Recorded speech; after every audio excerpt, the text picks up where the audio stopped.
11 ਤੋਂ ਲੈ ਕੇ 13-14 ਤੱਕ ਉਹਨਾਂ ਦਾ ਪੁਲਿਸ ਰਿਮਾਂਡ ਚੱਲਿਆ ਜੀ। During the course of police remand ਅੰਨਾ ਤਸੱਦਦ ਜਿਹੜਾ ਹੈ, ਸਰੀਰਕ ਉਹਨਾਂ ਨੂੰ ਕੁੱਟ ਮਾਰਕ ਜਿਹੜੀ ਸੀ ਉਹ ਦਿੱਤੀ ਗਈ। ਡੀਜੀਪੀ ਪੰਜਾਬ ਨੇ ਹੁਣ ਅਪਰੂਵ ਕਰਤੀ ਹੈ ਕਿ ਮੈਨ ਹੈਂਡਲਿੰਗ ਜਿਹੜੀ ਹੈ ਉਹ ਕੀਤੀ ਗਈ ਹੈ, ਕੁੱਟਮਾਰ ਤਾਂ ਉਹਨਾਂ ਦੇ ਨਾਲ ਕੀਤੀ ਗਈ ਹੈ। ਐਲੀ ਮਾਗਟ NRI ਨੇ, ਕੈਨੇਡਾ ਨੂੰ ਬਿਲੋਂਗ ਕਰਦੇ ਨੇ। ਜਦੋਂ 에ਅਰਪੋਰਟ ਤੇ ਉਤਰੇ ਨੇ ਤਾਂ ਉਸੇ ਦੌਰਾਨ ਹੀ ਇਹਨਾਂ ਨੂੰ ਫੜ ਲਿਆ ਗਿਆ ਸੀ। ਤਾਂ ਉਸ ਤੋਂ ਬਾਅਦ ਉਹਨਾਂ ਦਾ ਇੱਕ ਖਾਸ ਜਿਹੜਾ ਉਹਨਾਂ ਦਾ ਕਲੋਜ਼ ਫਰੈਂਡ ਆਪਾਂ ਕਹਿ ਲਈਏ ਅਮੁਲਪ੍ਰੀਤ ਸਿੰਘ ਨੇ ਜੀ ਦੁਰਾਹੇ ਤੋਂ, ਉਹਨਾਂ ਤੋਂ 7000 ਆਸਟ੍ਰੇਲੀਅਨ ਡਾਲਰ ਜਿਹੜੇ ਨੇ ਉਹ ਰਿਪੋਰਟ ਦੇ ਵਿੱਚ ਆ ਗਿਆ ਵੀ ਉਹਨਾਂ ਦੇ ਕੋਲੋਂ ਉਹਨਾਂ ਨੇ as a bribe by way of extortion ਉਹਨਾਂ ਦੇ ਉੱਪਰ ਉਹਨਾਂ ਦੇ ਕੋਲੋਂ ਉਹਨਾਂ ਨੇ ਲਏ ਨੇ।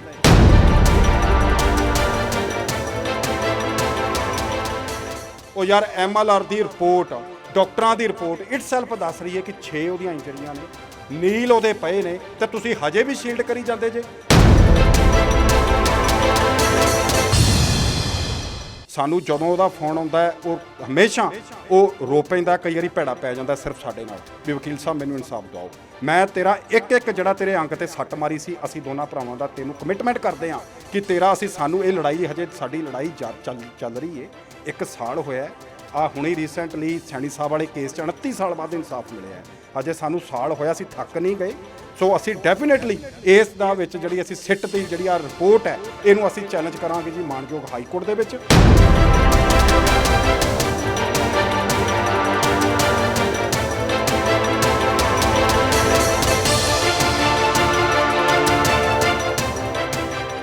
ठीक अज तो 1 साल पहला 18 ਸਤੰਬਰ ਤੇ 19 ਸਤੰਬਰ ਨੂੰ ਐਲੀ ਮਾਂਗਟ ਜੇਲ੍ਹ ਤੋਂ ਬਾਹਰ ਆਇਆ ਸੀਗਾ। 18 ਸਤੰਬਰ ਨੂੰ ਉਹਨੂੰ ਜ਼ਮਾਨਤ ਮਿਲੀ ਸੀ ਤੇ 19 ਸਤੰਬਰ ਨੂੰ ਜੇਲ੍ਹ ਤੋਂ ਬਾਹਰ ਆਇਆ ਸੀਗਾ।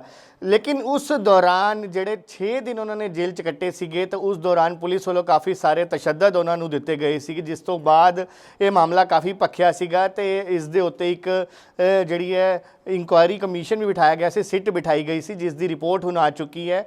ਉਸ ਰਿਪੋਰਟ ਦੇ ਵਿੱਚ ਕੀ ਆਇਆ ਇਸੇ ਬਾਰੇ ਗੱਲ ਕਰਨ ਲਈ ਸਾਡੇ ਨਾਲ ਹੈਗੇ ਐਲੀ ਮਾਂਗਟ ਦੇ ਵਕੀਲ ਘੁੰਮਣ ਬ੍ਰਦਰਸ। ਗੱਲ ਕਰਦੇ ਸਰ, ਸਭ ਤੋਂ ਪਹਿਲਾਂ ਸਵਾਗਤ ਹੈ ਤੁਹਾਡਾ। ਸਤਿ ਸ਼੍ਰੀ ਅਕਾਲ ਜੀ। ਕੀ ਅੱਜ ਰਿਪੋਰਟ ਆਈ ਹੈਗੀ ਹੈ, ਕੀ ਆਇਆ ਰਿਪੋਰਟ ਦੇ, ਕੀ ਫਾਈਂਡਿੰਗ ਹੈਗੀ? ਦੇਖੋ, ਮੈਂ ਇੱਥੇ ਦੱਸੂਗਾ ਕਿ ਪਿਛਲੇ 11 ਸਤੰਬਰ ਨੂੰ, ਮੈਂ ਥੋੜ੍ਹਾ ਜਿਹਾ ਬਰੀਫ ਕਰ ਦਿੰਦਾ। 11 ਸਤੰਬਰ ਨੂੰ FIR ਰਜਿਸਟਰਡ ਹੋਇਆ ਸੀ ਐਲੀ ਮਾਂਗਟ ਤੇ, ਜਿਹਦੇ ਵਿੱਚ ਰੰਧਾਵਾ ਬ੍ਰਦਰ ਸੀਗੇ। 11 ਤੋਂ ਲੈ ਕੇ 13-14 ਤੱਕ ਉਹਨਾਂ ਦਾ ਪੁਲਿਸ ਰਿਮਾਂਡ ਚੱਲਿਆ ਜੀ। During the course of police remand ਅੰਨਾ ਤਸੱਦਦ ਜਿਹੜਾ ਹੈ, ਸਰੀਰਕ ਉਹਨਾਂ ਨੂੰ ਕੁੱਟ ਮਾਰਕ ਜਿਹੜੀ ਸੀ ਉਹ ਦਿੱਤੀ ਗਈ। 14 ਤਰੀਕ ਨੂੰ ਜਦੋਂ ਅਸੀਂ ਦੇਖਿਆ, ਅਸੀਂ ਰਿਮਾਂਡ ਨੂੰ ਪੋਜ਼ ਕੀਤਾ, ਚਲੋ ਗੱਲ ਲੰਮੀ ਹੋ ਜਾਊਗੀ, ਸਾਰਿਆਂ ਨੂੰ ਪਤਾ ਹੈ ਵੀ MLR ਰਿਪੋਰਟਸ ਦੇ ਵਿੱਚ ਅਸੀਂ ਪ੍ਰੋਡਕਸ਼ਨ ਵਾਰੰਟ ਤੇ ਲੈ ਕੇ ਆਏ। MLR ਦੇ ਵਿੱਚ 7 ਇੰਜਰੀਜ਼ ਕਲੀਅਰ ਕੱਟ ਆ ਗਈਆਂ। ਉਸ ਤੋਂ ਬਾਅਦ ਸਰ ਅਸੀਂ 18 ਤਰੀਕ ਨੂੰ, ਲਾਸਟ ਅੱਜ 1 ਸਾਲ ਪੂਰਾ ਹੋ ਗਿਆ, ਅੱਜ 19 ਹੈ ਤੇ ਕੱਲ੍ਹ ਨੂੰ 18, ਮਤਲਬ 18/2019 ਨੂੰ ਅਸੀਂ ਉਹਨਾਂ ਨੂੰ ਰਿਲੀਜ਼ ਕਰਵਾਇਆ ਸੀ ਬੇਲ ਤੋਂ, ਰੋਪੜ ਤੋਂ, ਮੋਹਾਲੀ ਕੋਰਟ ਨੇ ਕੀਤਾ ਸੀ। ਸਿੱਟ ਲਈ ਅਸੀਂ ਐਪਲੀਕੇਸ਼ਨ ਦਿੱਤੀ, ਐਪਲੀਕੇਸ਼ਨ ਮਾਰਕ ਹੋਈ IG ਰੂਪਨਗਰ ਨੂੰ। ਉਹਨਾਂ ਨੇ 23/11 ਨੂੰ ਸਰ ਜਿਹੜੀ ਐਪਲੀਕੇਸ਼ਨ ਸੀਗੀ ਉਹ ਸਾਡੀ ਜਿਹੜੀ ਸਿੱਟ ਦੀ ਰਿਪੋਰਟ ਸੀ ਉਹ ਵਾਪਸ ਆ ਗਈ ਵਿਦ ਰਿਗਾਰਡ ਟੂ ਕਿ ਇਹਦੇ ਨਾਲ ਜਿਹੜਾ ਅੰਨਾ ਤਸੱਦਦ ਕੀਤਾ ਹੈ, ਪੈਸੇ ਦਾ ਲੈਣ ਦੇਣ ਹੈ, ਉਹਦੇ ਬਾਰੇ। 23/11 ਤੋਂ ਬਾਅਦ ਸਰ ਅਸੀਂ ਸਮੇਤ ਐਲੀ ਮਾਂਗਟ, ਅਸੀਂ ਦੋਨੇ ਬ੍ਰਦਰਸ ਤੋਂ ਇਲਾਵਾ ਅਸੀਂ DGP ਪੰਜਾਬ ਨੂੰ ਅਪਰੋਚ ਕੀਤਾ ਕਿ ਸਰ ਸਾਨੂੰ ਇਹਦੀ ਸਿੱਟ ਦੀ ਕਾਪੀ ਦਿਓ, ਸਾਡੇ ਨਾਲ ਅੰਨਾ ਤਸੱਦਦ ਸਾਡੇ ਕਲਾਇੰਟ ਨਾਲ ਕੀਤਾ ਗਿਆ ਹੈ, ਬਟ ਉਹ ਕਹਿੰਦੇ ਜੀ ਹਜੇ ਅਪਰੂਵ ਨਹੀਂ ਕੀਤੀ। ਚਲੋ ਅਲਟੀਮੇਟਲੀ ਸਰ ਅਸੀਂ ਜਦੋਂ ਦੇਖਿਆ ਵੀ ਨਹੀਂ ਇੱਧਰ ਕੋਈ ਨਹੀਂ ਸਾਨੂੰ ਮਿਲ ਰਹੀ, ਤਾਂ ਅਸੀਂ NRI ਕਮਿਸ਼ਨ ਦਾ ਜਾ ਕੇ ਦਰਵਾਜ਼ਾ ਖੜਕਾਇਆ ਜਸਟਿਸ ਸ਼ੇਖਰ ਦਮਨ ਦੀ ਕੋਰਟ ਦੇ ਵਿੱਚ। ਉਹਨਾਂ ਨੇ ਪਹਿਲੀ ਹੀਅਰਿੰਗ ਦੇ ਉੱਪਰ ਸਰ ਇੱਥੇ ਸਾਡੇ ਲਈ ਇੱਕ ਬੜਾ ਵੱਡਾ ਰਿਲੀਫ ਆਇਆ। 1 ਤਰੀਕ ਤੇ ਅੱਜ ਉਹਨਾਂ ਨੇ ਸਟੇਟਸ ਰਿਪੋਰਟ ਸੰਮਨ ਕੀਤੀ। ਇਨ ਦਾ ਮੇਨ ਟਾਈਮ ਕਰੋਨਾ ਐਪੀਡਿਕ ਦਾ ਚੈਪਟਰ ਆ ਗਿਆ। ਫਿਰ ਸਰ 3-4 ਮਹੀਨੇ ਵਿੱਚ ਨਿਕਲ ਗਏ, ਅਡਜਰਨ। ਅਲਟੀਮੇਟਲੀ ਸਰ ਕੱਲ੍ਹ ਸਾਡੀ ਪੇਸ਼ੀ ਸੀ ਮਾਰਨਿੰਗ, ਉਹਨਾਂ ਨੇ ਜਿਹੜੀ ਇਹਦੇ 'ਚ ਇਨਕੁਆਇਰੀ ਰਿਪੋਰਟ ਹੈ, ਸਿੱਟ ਦੀ ਰਿਪੋਰਟ ਸਰ ਉਹ ਪੇਸ਼ ਕੀਤੀ। ਉਹ ਪੇਸ਼ ਕਰਨ ਤੋਂ ਬਾਅਦ ਉਹਦੇ ਵਿੱਚ ਕੀ ਦੋਸ਼ੀ ਨੇ, ਕਿੰਨੇ ਦੋਸ਼ੀ ਨੇ, ਕੰਪਲੀਟ ਡਿਟੇਲ ਸੀ, ਉਹ ਤੁਹਾਨੂੰ ਵਕੀਲ ਸਾਹਿਬ ਦੱਸਦੇ ਨੇ। ਹਾਂਜੀ, ਸਾਰੀ ਗੱਲ ਜਿਹੜੀ ਹੈਗੀ ਹੈ। ਹਾਂ ਸਰ, ਕੀ ਫਾਈਂਡਿੰਗਸ ਆਈ ਹੈਗੀ? ਦੇਖੋ, ਅਸੀਂ ਜੋ ਫਾਈਂਡਿੰਗ ਸਾਡੇ ਕੋਲ ਪਹੁੰਚੀ ਹੈ ਸਿੱਟ ਤੋਂ ਬਣ ਕੇ, ਇਹ ਵੈਸੇ ਤਾਂ ਕਾਫੀ ਡਿਟੇਲ ਇਨਕੁਆਇਰੀ ਜਿਹੜੀ ਸੀ ਉਹਨਾਂ ਨੇ ਕੰਡਕਟ ਕੀਤੀ ਸੀ, ਪਰ ਸਾਡੇ ਕੋਲ ਜਿਹੜੀ ਰਿਪੋਰਟ ਆਈ ਹੈ ਇਹ AIG ਨਵੀਨ ਸੈਣੀ ਜਿਹੜੇ ਨੇ ਬਿਊਰੋ ਆਫ ਇਨਵੈਸਟੀਗੇਸ਼ਨ ਦੇ, ਉਹਨਾਂ ਨੇ NRI ਕਮਿਸ਼ਨ ਕੱਲ੍ਹ ਪਰਸੋਂ ਉਹਨਾਂ ਨੇ ਉੱਥੇ ਸਬਮਿਟ ਕਰਵਾਈ ਹੈ। ਸੋ ਇਹਦੇ 'ਚ 3 ਚੀਜ਼ਾਂ ਦੀ ਸਾਡੇ ਵੱਲੋਂ ਡਿਮਾਂਡ ਕੀਤੀ ਗਈ ਸੀਗੀ। ਫਸਟ ਜਿਹੜਾ ਉਹਨਾਂ ਨਾਲ ਮਨੁੱਖੀ ਤਸੱਦਦ ਜਿਹੜਾ ਉਹਨਾਂ ਦੇ ਨਾਲ ਮਾਰ ਕੁੱਟ ਕੀਤੀ ਹੈ, ਉਹਦਾ ਸਾਡਾ ਸੀਗਾ। ਸੋ ਉਹਦੇ 'ਤੇ ਡੀਜੀਪੀ ਪੰਜਾਬ ਨੇ ਹੁਣ ਅਪਰੂਵ ਕਰਤੀ ਹੈ ਕਿ ਮੈਨ ਹੈਂਡਲਿੰਗ ਜਿਹੜੀ ਹੈ ਉਹ ਕੀਤੀ ਗਈ ਹੈ, ਕੁੱਟਮਾਰ ਤਾਂ ਉਹਨਾਂ ਦੇ ਨਾਲ ਕੀਤੀ ਗਈ ਹੈ। ਸੈਕੰਡ ਜੋ ਹੁਣ ਫਾਈਂਡਿੰਗ ਦੇ ਵਿੱਚ ਚੀਜ਼ ਦਾ ਸਾਹਮਣੇ ਆਈ ਹੈ ਉਹ ਇਹ ਆਈ ਹੈ ਕਿ ਐਲੀ ਮਾਂਗਟ NRI ਨੇ, ਕੈਨੇਡਾ ਨੂੰ ਬਿਲੋਂਗ ਕਰਦੇ ਨੇ। ਜਦੋਂ 에ਅਰਪੋਰਟ ਤੇ ਉਤਰੇ ਨੇ ਤਾਂ ਉਸੇ ਦੌਰਾਨ ਹੀ ਇਹਨਾਂ ਨੂੰ ਫੜ ਲਿਆ ਗਿਆ ਸੀ।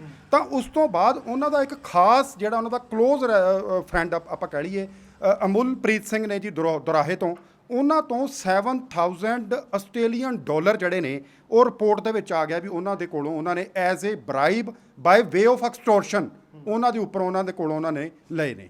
ਸੋ ਇਹਦੇ ਤੋਂ ਇਲਾਵਾ ਅਸੀਂ ਇਹਦੇ ਖਿਲਾਫ ਜਿਹੜੇ ਆਈ ਰਿਪੋਰਟ ਉਹਦੇ 'ਚ ਸਪੈਸੀਫਿਕਲੀ ਜੋ ਮੈਂਸ਼ਨ ਕੀਤਾ ਗਿਆ ਹੈ ਉਹਦੇ 'ਚ ਪਹਿਲਾ ਨਾਮ ਜਿਹੜਾ ਹੈ ਉਸ ਸਮੇਂ ਦੇ ਜਿਹੜੇ ਇੰਸਪੈਕਟਰ ਜੇ ਸ਼ਸਤੀਰ SHO ਸੀਗੇ ਉਹ ਸੋਹਾਣਾ ਪੁਲਿਸ ਸਟੇਸ਼ਨ ਦੇ, ਉਹਨਾਂ ਦੇ ਖਿਲਾਫ। ਇਹਨਾਂ ਤੋਂ ਇਲਾਵਾ 2 PSOs DSP ਰਮਨਦੀਪ ਦੇ, ਜਿਨ੍ਹਾਂ 'ਚ ਸਿਪਾਹੀ ਸਾਹਿਲ ਤੇ ਸਿਪਾਹੀ ਸਤਵਿੰਦਰ ਸਿੰਘ, ਇਹ ਦੋਵੇਂ ਨੇ। ਤੀਜਾ ਨਾਮ ਜਿਹੜਾ ਇਹਨਾਂ ਦੇ ਵਿੱਚ ਹੈਗਾ ਜੀ ਉਹ ਉਸ ਸਮੇਂ ਦਾ ਜਿਹੜਾ ਮੁਨਸ਼ੀ ਸੀ ਸੋਹਾਣੇ ਪੁਲਿਸ ਸਟੇਸ਼ਨ ਦਾ ਜਸਦੀਪ ਸਿੰਘ, ਉਹਨਾਂ ਦਾ ਨਾਮ ਵੀ ਵਿੱਚ ਇਹਨਾਂ ਨੇ ਵਿੱਚ ਪਾਇਆ ਹੈ। ਸੋ ਇਹਦੇ ਤੇ ਜਿਹੜੀ ਫਾਈਂਡਿੰਗ ਇੱਕ ਨਿਕਲ ਕੇ ਆਊਟਕਮ ਸਮਝ ਲਓ ਇੱਕ ਸਿੱਟ ਦੀ ਆਈ ਹੈ, ਉਹਦੇ 'ਚ ਕਲੀਅਰ ਕੱਟ ਉਹਨਾਂ ਨੇ ਕਿਹਾ ਵੀ ਇਹਨਾਂ ਦੇ ਅਗੇਂਸਟ ਡਿਪਾਰਟਮੈਂਟਲ ਜਿਹੜਾ ਐਕਸ਼ਨ ਹੈ ਤੁਸੀਂ ਕਹ ਲਓ ਵੀ ਐਸ ਪਰ ਦੀ ਜੋ ਸਿੱਟ ਦੀ ਰਿਪੋਰਟ ਹੈ ਉਹ ਇਹਨਾਂ ਦੇ ਅਗੇਂਸਟ ਲਿਆ ਜਾਵੇ। ਇਹਦੇ ਤੋਂ ਇਲਾਵਾ ਜਿਹੜਾ ਉਸ ਸਮੇਂ DSP ਰਮਨਦੀਪ ਸਿੰਘ ਸੀਗੇ, DSP ਰਮਨਦੀਪ ਸਿੰਘ ਦੇ ਅਗੇਂਸਟ ਵੀ ਆਇਆ ਵੀ ਇਹ ਸਾਰੀ ਫਾਈਂਡਿੰਗ ਦੇ ਵਿੱਚ ਆਈ ਹੈ ਵੀ ਆਇਆ ਵੀ ਉਹਦੀ ਦੇਖ ਰੇਖ ਦੇ ਥੱਲੇ ਉਹਦੇ ਅੰਡਰ ਸ਼ੈਡੋ ਇਹ ਸਾਰਾ ਕੁਝ ਹੋਇਆ ਹੈ। ਉਹਨੂੰ ਹਾਲ ਦੀ ਘੜੀ DGP ਆਫਿਸ ਵੱਲੋਂ ਹਾਲ ਦੀ ਘੜੀ ਉਹਨਾਂ ਨੂੰ ਵਾਰਨਿੰਗ ਦਿੱਤੀ ਗਈ ਹੈ। ਬਟ ਸਿੱਟ ਦੀ ਜਿਹੜੀ ਰਿਪੋਰਟ ਹੈ ਕਿਉਂਕਿ ਉਹ ਬੜੀ ਲੰਬੀ ਡਿਟੇਲਡ ਰਿਪੋਰਟ ਹੈ, ਉਹਦੇ 'ਚ ਉਹਨਾਂ ਦੇ ਅਗੇਂਸਟ ਵੀ ਮਟੀਰੀਅਲ ਐਵੀਡੈਂਸ ਉਹਨਾਂ ਦੇ ਅਗੇਂਸਟ ਵੀ ਆਇਆ ਹੈ। ਉਹਨਾਂ ਤੋਂ ਇਲਾਵਾ ਰਾਜੀਵ ਕੁਮਾਰ ਇੰਸਪੈਕਟਰ ਜਿਹੜਾ ਉਹ ਮਟੋਰ ਨੇ, ਉਹਨਾਂ ਦੇ ਅਗੇਂਸਟ ਵੀ ਸਪੈਸੀਫਿਕਲੀ ਇਹਦੇ ਵਿੱਚ ਸਿੱਟ ਦੇ ਵਿੱਚ ਆ ਗਿਆ ਕਿ ਉਹਨਾਂ ਦਾ ਵੀ ਵਿੱਚ ਰੋਲ ਆਇਆ ਹੈ। ਦਿੱਤੀ ਉਹਨਾਂ ਨੂੰ ਵੀ ਭਾਵੇਂ ਵਾਰਨਿੰਗ ਗਈ ਹੈ। ਸੋ ਅਸੀਂ ਹੁਣ ਸਾਡੇ ਲਈ ਇੱਕ ਮੈਂ ਸਮਝਦਾ ਵੀ ਇੱਕ ਬੜਾ ਇੱਕ ਵਿਕਟਰੀ ਦਾ ਦਿਨ ਸਾਡੇ ਲਈ ਕਿ ਪਹਿਲਾਂ ਤਾਂ ਸਾਡੇ ਲਈ ਇੱਕ ਐਲੀਗੇਸ਼ਨ ਸੀਗੇ ਕਿ ਉਹਨਾਂ ਦੀ ਮਾਰਕੁੱਟ ਕੀਤੀ ਜੀ, ਕਿ ਉਹਨਾਂ ਦੀ ਅਸੀਂ MLR ਰਿਪੋਰਟਸ ਵੀ ਅਸੀਂ ਸਾਰਾ ਕੁਝ ਅਟੈਚ ਕੀਤਾ। ਪਰ ਹੁਣ ਜਿਹੜੀ DGP ਆਫਿਸ ਵੱਲੋਂ ਇਹ ਚੀਜ਼ ਮੰਨੀ ਗਈ ਹੈ ਕਿ ਹਾਂ ਅਸੀਂ ਮੈਨ ਹੈਂਡਲਿੰਗ ਵੀ ਹੋਈ ਹੈ ਪੁਲਿਸ ਵਾਲਿਆਂ ਤੋਂ, ਉਹਨਾਂ ਨੂੰ ਬਰਾਈ ਵੀ ਜਿਹੜੀ ਬਾਈ ਵੇ ਆਫ ਐਕਸਟੋਰਸ਼ਨ ਹੈ ਉਹ ਵੀ ਕੀਤੀ ਗਈ ਹੈ। ਸੋ ਇਹਦੇ ਤੇ ਅਸੀਂ ਇਹ ਗੱਲ ਕਰਦੇ ਹਾਂ ਕਿ as per the provision of law, ਕਾਨੂੰਨ ਦੇ ਮੁਤਾਬਕ ਮੈਨ ਹੈਂਡਲਿੰਗ ਦੀਆਂ ਰੈਲੇਵੈਂਟ ਸੈਕਸ਼ਨਸ ਆਫ FIR ਜਿਹੜੀਆਂ ਨੇ, ਜਾਂ ਤੁਸੀਂ ਕਹ ਲਓ ਵੀ ਜਿਹੜਾ ਪ੍ਰੀਵੈਂਸ਼ਨ ਆਫ ਕਰਪਸ਼ਨ ਐਕਟ ਹੈ, ਤੁਸੀਂ ਇਹ ਗੱਲ ਕਹ ਲਓ 7000 ਆਸਟ੍ਰੇਲੀਅਨ ਡਾਲਰ ਜਿਹੜਾ ਹੈ ਉਹਦੇ ਮੁਤਾਬਕ, ਜਾਂ ਤੁਸੀਂ ਕਹ ਲਓ ਵੀ ਜਿਹੜਾ 67 ਤੁਸੀਂ ਕਹ ਲਓ ਜਿਹੜਾ ਪੰਜਾਬ ਪੁਲਿਸ ਐਕਟ 2007 ਹੈ ਜੀ ਉਹਦੇ ਮੁਤਾਬਕ ਇਹਨਾਂ ਦੇ ਉੱਪਰ ਇਮੀਡੀਏਟਲੀ FIR ਰਜਿਸਟਰ ਕੀਤਾ ਜਾਵੇ। ਦੇਖੋ ਗੱਲ ਇੱਥੇ ਹੈ ਜਿਹੜਾ ਸਾਨੂੰ we are not satisfy for the inquiry conducted by SIT sir. This is the inquiry only depicts one picture. ਇੱਕ ਚੀਜ਼ ਦੱਸ ਰਹੀ ਹੈ ਕਿ ਡਿਪਾਰਟਮੈਂਟਲ ਐਕਸ਼ਨ। ਮੈਂ ਦੇਖੋ ਕਲੀਅਰ ਗੱਲ ਹੈ ਕਿ ਇਨਕੁਆਇਰੀ ਰਿਪੋਰਟ 'ਚ ਜਦੋਂ ਤੁਸੀਂ ਇਹ ਚੀਜ਼ ਮੰਨ ਹੀ ਲਈ ਵੀ ਮਾਰ ਕੁਟਾਈ ਹੋਈ ਹੈ, ਮੈਨ ਹੈਂਡਲਿੰਗ ਹੋਈ ਹੈ, ਪਲੱਸ ਤੁਸੀਂ ਇਹ 7000 ਬਰਾਈਬ ਵਾਲੀ ਗੱਲ ਕਰਤੀ, ਸਰ ਤੁਹਾਨੂੰ ਇਮੀਡੀਏਟਲੀ ਚਾਹੀਦਾ ਇਹ ਸੀ ਇਹਦੇ ਤੇ ਹੀ ਸਿਫਾਰਿਸ਼ ਕੀਤੀ ਜਾਂਦੀ FIR ਦੀ। FIR ਕਾਹਦੇ 'ਚ? ਸੈਕਸ਼ਨ 7 ਪੜੋ ਪ੍ਰੀਵੈਂਸ਼ਨ ਆਫ ਕਰਪਸ਼ਨ ਐਕਟ ਦਾ। ਬਰਾਈਬ ਜਦੋਂ ਤੁਸੀਂ 7000 ਮੰਨ ਲਿਆ, ਸੈਕਸ਼ਨ 67 ਜਿਹੜਾ ਹੈ ਉਹ ਹੈਗਾ Punjab police act 2007, section 7 prevention of corruption act ਔਰ ਪਲੱਸ ਇੰਡੀਅਨ ਪੈਨਲ ਕੋਡ, ਇਹਦੇ ਵਿੱਚ ਕੋਈ ਸਿਫਾਰਿਸ਼ ਨਹੀਂ ਕੀਤੀ ਗਈ, ਹਜੇ ਵੀ ਸ਼ੀਲਡ ਕੀਤਾ ਗਿਆ ਆਪਣੇ। ਦੇਖੋ ਉਹਦੇ ਵਿੱਚ ਦੋ ਚੀਜ਼ਾਂ ਨੇ, ਮੈਂ ਇੱਕ ਫਰਕ ਦੱਸੂਗਾ ਕੀ ਹੈ। ਇੱਕ ਹੈ ਮਾਰਕਟਾਈ, ਇੱਕ ਹੈ ਧੱਕਾ ਮੁੱਕੀ। ਇਹਨਾਂ ਨੇ ਕੀ ਵਰਡ ਯੂਜ਼ ਕੀਤਾ ਜੀ? ਧੱਕਾ ਮੁੱਕੀ। ਉਹ ਯਾਰ MLR ਦੀ ਰਿਪੋਰਟ, ਡਾਕਟਰਾਂ ਦੀ ਰਿਪੋਰਟ ਇਟਸੈਲਫ ਦੱਸ ਰਹੀ ਹੈ ਕਿ 6 ਉਹਦੀਆਂ ਇੰਜਰੀਆਂ ਨੇ, ਨੀਲ ਉਹਦੇ ਪਏ ਨੇ, ਤੇ ਤੁਸੀਂ ਹਜੇ ਵੀ ਸ਼ੀਲਡ ਕਰੀ ਜਾਂਦੇ ਜੇ। No need to worry. ਅਸੀਂ ਜਿਹੜੀ ਐਲੀਮਾਰ ਨੂੰ ਇਹਨਾਂ ਨੇ ਕੁੱਟਮਾਰ ਕੀਤੀ ਹੈ, ਅਸੀਂ ਉਹਦਾ ਤਸੱਦਦ ਜਿਹੜਾ ਸਰੀਰਕ ਤਸੱਦਦ ਉਹਨੇ ਝੱਲਿਆ। ਸਾਨੂੰ ਜਦੋਂ ਉਹਦਾ ਫੋਨ ਆਉਂਦਾ ਹੈ ਉਹ ਹਮੇਸ਼ਾ ਉਹ ਰੋ ਪੈਂਦਾ, ਕਈ ਵਾਰੀ ਭੈੜਾ ਪੈ ਜਾਂਦਾ ਸਿਰਫ ਸਾਡੇ ਨਾਲ ਵੀ ਵਕੀਲ ਸਾਹਿਬ ਮੈਨੂੰ ਇਨਸਾਫ ਦਿਵਾਓ। ਮੈਂ ਤੇਰਾ ਇੱਕ ਜਿਹੜਾ ਤੇਰੇ ਅੰਗ ਤੇ ਸੱਟ ਮਾਰੀ ਸੀ, ਅਸੀਂ ਦੋਨਾਂ ਭਰਾਵਾਂ ਦਾ ਤੈਨੂੰ ਕਮਿਟਮੈਂਟ ਕਰਦੇ ਹਾਂ ਕਿ ਤੇਰਾ ਸਾਨੂੰ ਇਹ ਲੜਾਈ ਹਜੇ ਸਾਡੀ ਲੜਾਈ ਚੱਲ ਰਹੀ ਹੈ।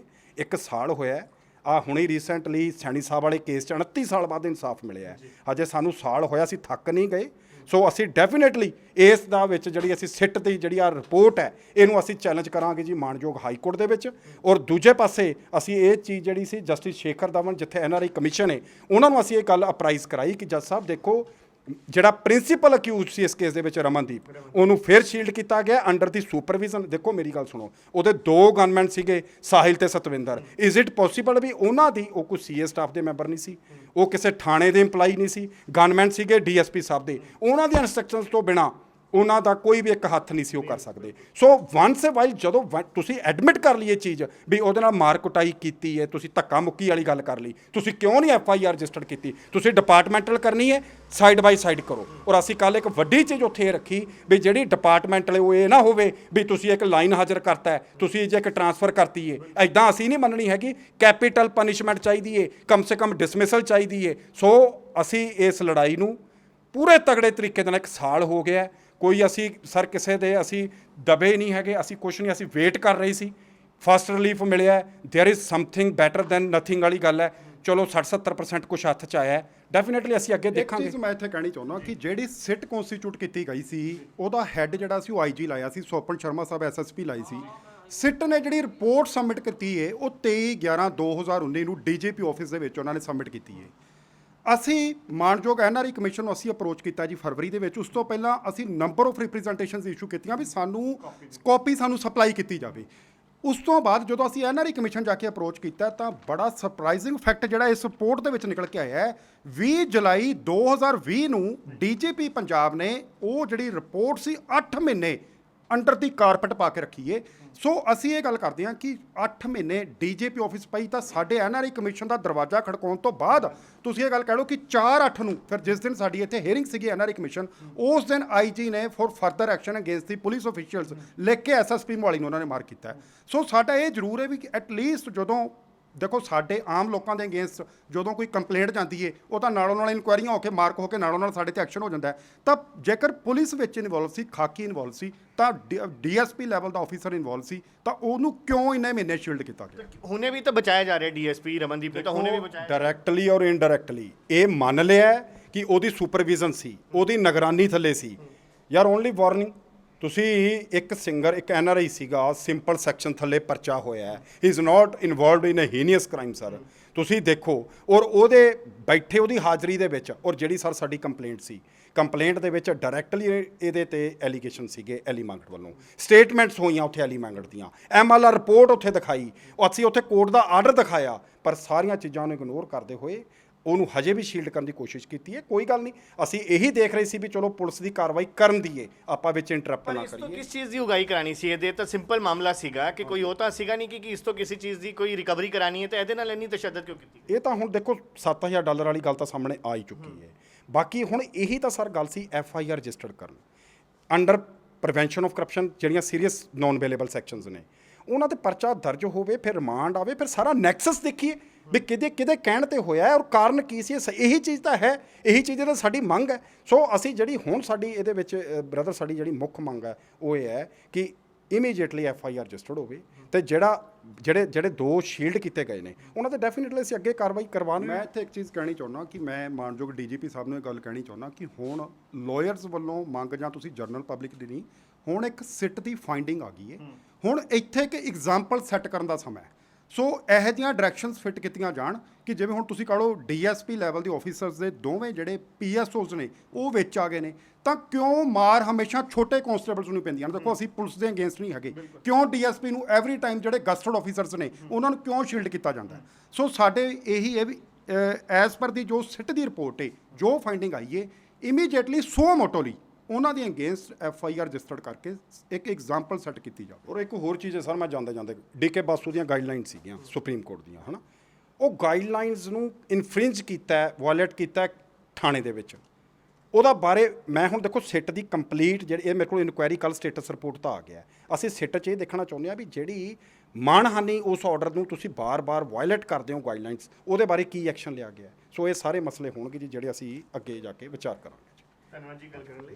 ਬਿਲਕੁਲ ਇਹ ਸੀਗੇ ਘੁੰਮਣ ਬ੍ਰਦਰਸ ਜਿਨ੍ਹਾਂ ਨੇ ਸਾਫ਼ ਦੱਸਿਆ ਕਿ ਕਿਵੇਂ ਜਿਹੜਾ ਐਲੀ ਮੰਗਟ ਦੇ ਖਿਲਾਫ ਪੁਲਿਸ ਵੱਲੋਂ ਜਿਹੜੇ ਤਸ਼ੱਦਦ ਕੀਤੇ ਗਏ ਉਸ ਨੂੰ ਲੈ ਕੇ ਜਿਹੜੀ ਸਿੱਟ ਮਿਠਾਈ ਗਈ ਸੀ, ਉਹਦੀ ਰਿਪੋਰਟ ਆ ਗਈ। ਉਸ ਦੀ ਫਾਈਂਡਿੰਗਸ ਦੇ ਵਿੱਚ 4 ਜਣਿਆਂ ਨੂੰ ਇਹਦੇ 'ਚ ਦੋਸ਼ੀ ਪਾਇਆ ਹੈ, ਜਿਨ੍ਹਾਂ ਦੇ ਵਿੱਚ ਜਿਹੜੇ ਉੱਥੇ ਦੇ SHO ਸੀਗੇ ਜਿਹੜੇ ਮੁੱਖ, ਉਹਨਾਂ ਦੇ ਨਾਲ ਉਹਨਾਂ ਦੇ ਮੁੰਸ਼ੀ ਤੇ ਨਾਲ 2 ਜਿਹੜੇ DSP ਦੇ ਜਿਹੜੇ PSO ਸੀਗੇ ਉਹਨਾਂ ਨੂੰ ਵੀ ਇਹਦੇ 'ਚ ਦੋਸ਼ੀ ਪਾਇਆ, ਜਦਕਿ DSP ਰਮਨਦੀਪ ਤੇ ਇੱਕ ਹੋਰ ਜਿਹੜੇ SHO ਮਟੌਰ ਟੌਰ ਸੀਗੇ ਰਾਜੀਵ ਕੁਮਾਰ, ਉਸ ਨੂੰ ਸਿਰਫ ਵਾਰਨਿੰਗ ਦੇ ਕੇ ਛੱਡ ਦਿੱਤਾ ਹੈ ਤੇ ਇਸ ਨੂੰ ਲੈ ਕੇ ਇਹਨਾਂ ਨੇ ਕਿਹਾ ਹੈ ਕਿ ਇਹ ਸਿੱਟ ਦੇ ਜਿਹੜੀ ਰਿਪੋਰਟ ਆਈ ਹੈ ਇਸ ਤੋਂ ਬਿਲਕੁਲ ਵੀ ਸੰਤੁਸ਼ਟ ਨਹੀਂ ਹੈ, ਅਸੀਂ ਹਾਈ ਕੋਰਟ ਮੂਵ ਕਰਾਂਗੇ, ਹਾਈ ਕੋਰਟ 'ਚ ਛੇਤੀ ਇਹਦੇ ਖਿਲਾਫ ਜਿਹੜੀ ਯਾਚਿਕਾ ਦਾਇਰ ਕੀਤੀ ਜਾਏਗੀ ਤੇ ਨਾਲ ਇਹ ਵੀ ਮੰਗ ਕੀਤੀ ਜਾ ਰਹੀ ਹੈ ਕਿ ਜਿਹੜੇ ਦੋ ਹੋਰ ਜਿਹੜੇ ਦੋਸ਼ੀ ਹੈ ਜਿਨ੍ਹਾਂ 'ਚ ਡੀਐਸਪੀ ਰਮਨਦੀਪ ਤੇ ਇੱਕ ਐਸਐਚਓ ਰਾਜੀਵ ਕੁਮਾਰ, ਉਹਨਾਂ ਨੂੰ ਹਾਲੇ ਵੀ ਕਿਉਂ ਬਚਾਉਣ ਦੀ ਕੋਸ਼ਿਸ਼ ਹੈ ਪੁਲਿਸ ਵੱਲੋਂ ਕੀਤੀ ਜਾ ਰਹੀ ਹੈ।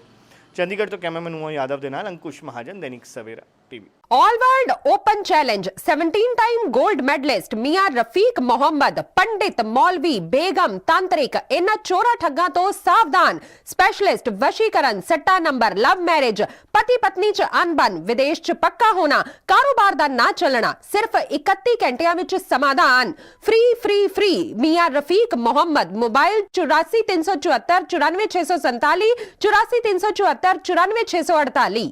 देश दुनिया की हर वड्डी खबर के लिए हुणे डाउनलोड करो number 1 news app Dainik Savera times.